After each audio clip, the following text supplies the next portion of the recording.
Imagine for a second that you are invited to form a new neighborhood watch. Okay, I can picture that. Right. And the mission is incredibly urgent. Like, you need to stop this massive wave of burglaries that has been completely draining your community for decades. High stakes. Exactly.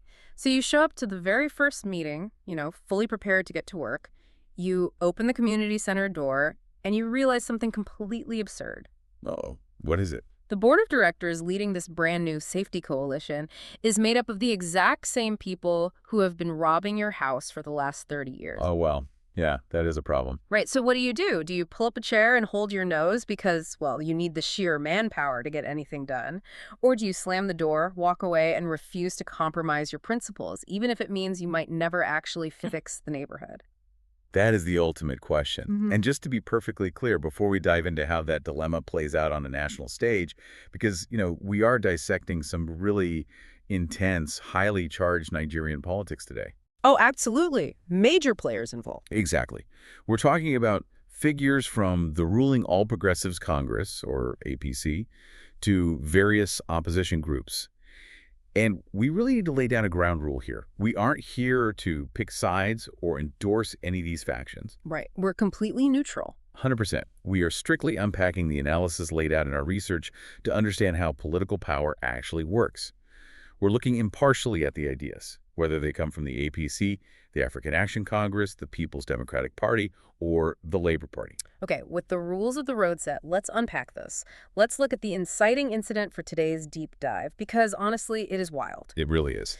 So, opposition leaders from across Nigeria recently gathered in the city of Ibadan, and their goal was to sign this massive agreement, the Ibadan Declaration, to form a unified, impenetrable opposition coalition against the current establishment. Well, huge deal on paper, right? Massive.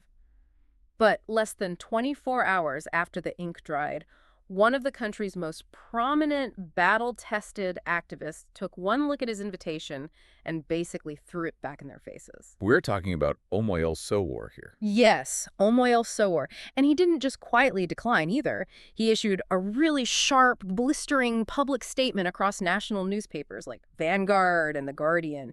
He called the entire summit a charade. Yeah, the language he uses is substantive and completely unsparing. I mean, he essentially argues there is no need to pretend that the very same politicians who held Nigeria to ransom for years can just change overnight. Like they're just going to suddenly be the good guys. Right. These are the people who personally engineered the current economic stagnation and systemic decay. Mm-hmm. He's saying they can't suddenly undergo a metamorphosis and emerge as champions of progressive change. He flat out refuses to grant them that rebranding. He actually dropped this incredible line. He said, "Not all Nigerians are suffering from amnesia." I know, right?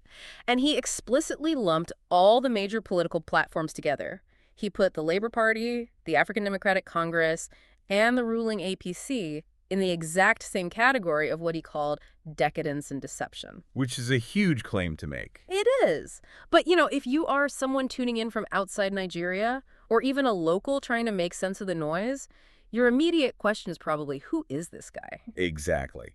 What gives Sowore the authority to completely dismiss the biggest political titans in the country? Yeah, what's his resume?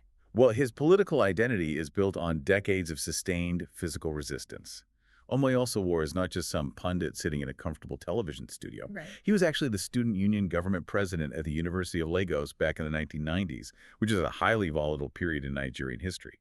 And then in 2006, he founded Sahara Reporters. And Sahara Reporters is huge, right? Oh, it's massive.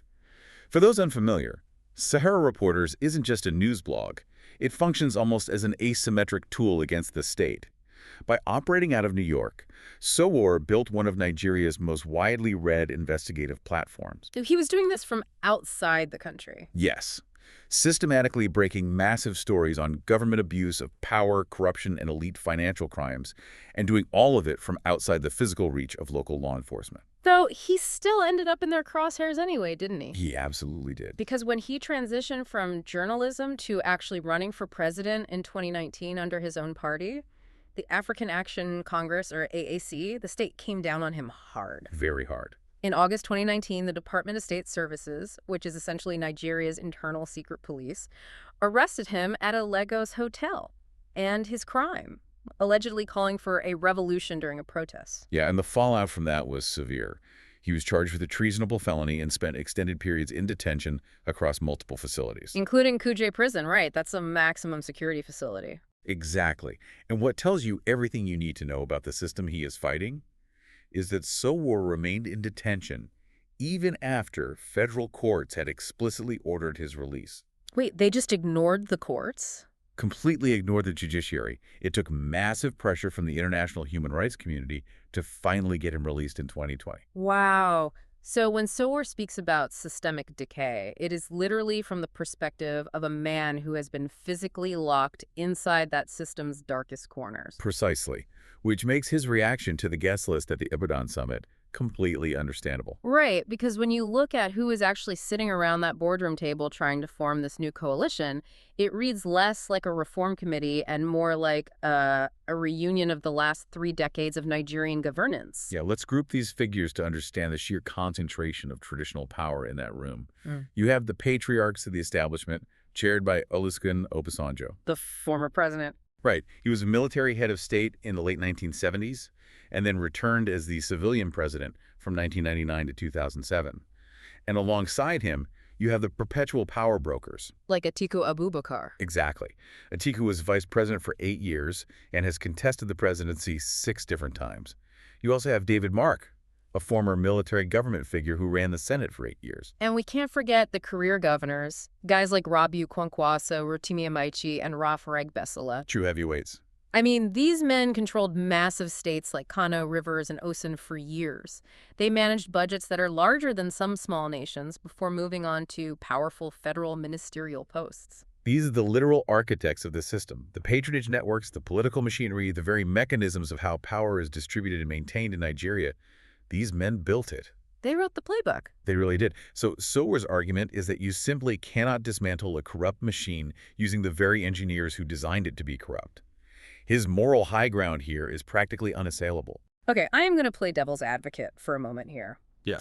Because moral high grounds are great, but they don't pass legislation. That is the harsh truth. Right. If you are trying to win a national election in a country of over 200 million people, don't you actually need the architects? I mean, the logistical reality of a Nigerian election is terrifying. It's an enormous undertaking. We are talking about vast geography, incredibly complex local ethnic and religious dynamics. Plus, you have to have paid party agents stationed at over 176,000 polling units across the country just to ensure your votes aren't stolen. Which is incredibly expensive and difficult. Exactly. How can you possibly achieve that without partnering with people who have the massive financial war chests and the existing networks to make it happen? And what's fascinating here is that brings us to the unforgiving reality of electoral math. The data from the past 2 election cycles illustrates the exact limitation of Sowore's purity strategy. The numbers are pretty stark, aren't they? Very. Running on a platform of absolute, uncompromising systemic critique, Sowore received approximately 15,000 votes in the 2019 presidential election. Wait, just 15,000? Yes. And in 2023, after 4 more years of campaigning and national visibility, that number grew to only about 67,000 votes. 67,000 votes. I mean, in a nation where the winner needs millions, that isn't just a defeat. That's essentially a rounding error. It's mathematically insignificant on a national scale. But how is that even possible? So Sowore has millions of followers online. He controls Sahara Reporters, which literally shapes the daily public discourse, and he commands massive youth protest energy. He definitely has a cultural influence. Right. Our research specifically points to his ability to generate the kind of raw, visceral outrage we saw during the October 2020 EndSARS movement. Young Nigerians effectively shut down major cities to protest police brutality. Why doesn't that energy translate into checking a box on a ballot? Well, because protest energy is fundamentally different from electoral infrastructure. EndSARS was a decentralized, organic mobilization against a specific grievance. It was huge, but it wasn't a political party. Exactly. It brought millions to the streets. But protests do not require you to navigate the Independent National Electoral Commission. Protests do not require a permanent presence in local government wards.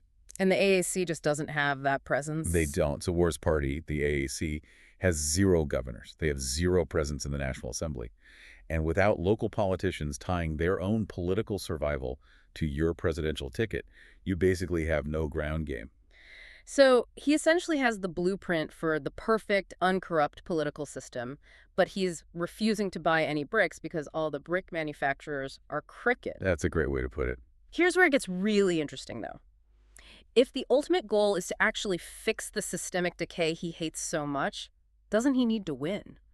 At a certain point, if you only get 67,000 votes in a country of millions, isn't absolute political purity just a recipe for perpetual defeat? The term often used in political science for this is the alibi of principles. The alibi of principles. I like that. Yeah.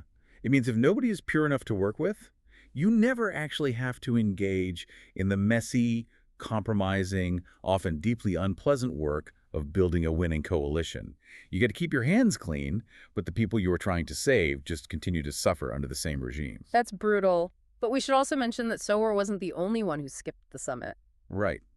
Though for completely different reasons, we should note that a major faction of the traditional opposition, the Southwest branch of the People's Democratic Party, also boycotted the event. And that faction is controlled by a really influential power broker named Nysum Wyke, right? Yes. But Wyke's group didn't stay away because of moral purity. They stayed away for ruthless pragmatism.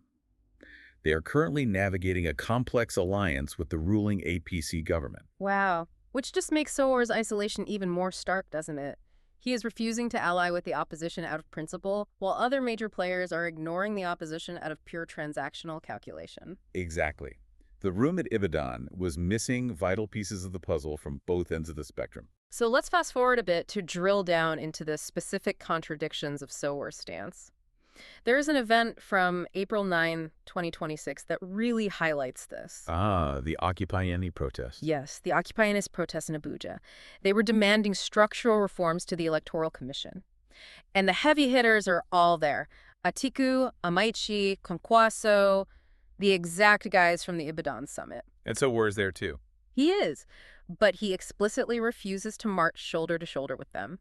He addresses the journalists completely separately, and he throws a really direct jab at Atiku. Oh, he didn't hold back. Not at all. He basically said, my protest is based on principles. You guys just protest when you lose, and then you fly back to your permanent residence in Dubai. The consistency of Sowore's positioning is remarkable. You have to give him that. He is arguing that the political elite represents a single, self-serving class of actors, and merely rotating them in and out of the presidential villa produces no structural benefit for the ordinary citizen. Right. It's just musical chairs to him. Exactly. Yeah. But his strategy runs into a severe complication when you look at who else was at that Occupy NEC protest. Because he didn't just refuse to march with Atiku, he also refused to march with Peter Obi. And this is where his broad brush gets him into real strategic trouble. So what does this all mean for someone like Peter Obi? By refusing to differentiate between an establishment giant like Atiku and a citizen-backed outsider like Obi, is Sowore throwing the baby out with the bathwater just to keep his hands perfectly clean? It really seems that way. If you look at the mechanics of Peter Obi's 2023 campaign, treating him as identical to an Obasanjo or an Atiku requires ignoring a lot of context. Totally different background. Very different. Obi is positioned far more as an outsider to the traditional establishment. He was never in the military. He did not serve under the old guard administrations. In fact, he was largely rejected by the traditional PDP establishment in 2022. Which is why he had to move over to the smaller Labour Party, right? Right. And his 2023 campaign was built almost entirely on citizen energy. And more importantly, Obi actually solved the math problem that Sowore is stuck on. Obi bypassed a lot of those traditional political godfather structures by directly tapping into that NSAR's youth energy. The obedient movement. Yeah, the obedient movement. He mobilized them and walked away with over 6 million votes. He proved that an alternative candidate could actually fracture the traditional two-party dominance. He certainly shifted the landscape. I mean, yes, he previously served 2 terms as governor in Ambra State. And yes, he was Atiku's running mate back in 2019, so he isn't a total political novice. But to say he is the exact same as the men who ruled the country by military decree in the 1970s just seems willfully blind. The critique of Sowore here is that his metrics for purity are so rigid, they eliminate the possibility of stepping stone progress. By refusing to differentiate between an establishment giant and a citizen-backed insurgent like Obi, Sowore isolates himself from the very voters who share his desire for change. The voters who actually want a candidate who can mathematically win? Exactly. Which brings us to a critical question from the source material. What is the AAC's concrete plan for 2027? That is the million-dollar question. So Sowore promises to mobilize Nigerians behind a credible vision, but he really hasn't specified what that means on the ground. Does that mean a presidential run, a civil society coalition, or just more mass protests? Holding everyone else to a standard of structural reform eventually requires you to explain how you plan to achieve structural reform yourself. Precisely. If your alternative is only credible in a moral sense, but mechanically impossible in an electoral sense, how do you actually change the laws of the country? You don't. Think about this in your own life, whether you are navigating corporate politics at your job, trying to pass a new initiative in your community group, or even just making decisions on a local school committee. It happens everywhere. It really does. Do you hold out for the perfect, uncompromised solution and risk getting outvoted every single time? Or do you hold your nose, partner with people you fundamentally disagree with, and try to steer the ship from the inside? It is the eternal struggle between being right and being effective. If we connect this to the bigger picture, what makes Sowore's stance difficult to dismiss as mere stubbornness is the profound personal price he has paid. A prison time. Exactly. When a man has been torn from his family and thrown into a federal prison for his beliefs, his refusal to compromise carries a historical weight. It is a deeply held conviction that the system itself is the poison. And you can't cure the patient with poison. Right. Furthermore, his critique represents a genuine concern about a democratic deficit in opposition projects. Oh, interesting. What exactly does democratic deficit mean in this context? A democratic deficit occurs when the institutions of democracy, like opposition parties, fail to actually represent the will of the people. Okay, I follow. So if an opposition coalition is built purely on elite consensus, meaning the same wealthy politicians just swap chairs, trade favors, and call themselves the new alternative without offering any new policies, the public is robbed of a genuine choice. So it's just tokenism. Exactly. Sowore is warning Nigerians not to buy a repackaged version of the same product that made them sick. But again, we run straight into the wall of reality, because defeating an incumbent government in a nation as massive and complex as Nigeria requires millions of votes. And endless logistics. Yeah, a broad coalition across incredibly diverse geographies. Does this purity risk becoming a fatal barrier to the very coalition required to win by sheer electoral arithmetic? When you look at this whole picture, Sowore's dilemma is really the ultimate trap. You need the numbers to change the system, but getting the numbers requires partnering with the very people who broke the system in the first place. It is a fascinating, almost tragic puzzle. Yeah. So just to briefly recap our journey today, we started by exploring Omoyele Sowore's fierce, historically grounded rejection of the Ibadan Opposition Summit. Driven by a resume built on genuine sacrifice. Right, and that stint in Kuje prison.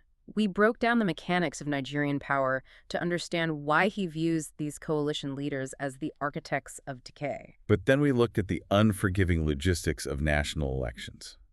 Yeah, that massive, glaring gap between 67,000 pure votes and the millions actually needed to win. And the strategic danger of his purity protest, specifically refusing to ally with a disruptive force like Peter Obi. And it leaves us with one final, perhaps unsettling thought to mull over, which builds on the tension we've seen in the sources. Lay it on us. If the political landscape remains cleanly divided between the pragmatic giants who have the money and structure but lack the moral trust, and the pure insurgents who have the moral trust but lack the numbers. And what happens? Does the incumbent establishment ever actually need to defeat the opposition?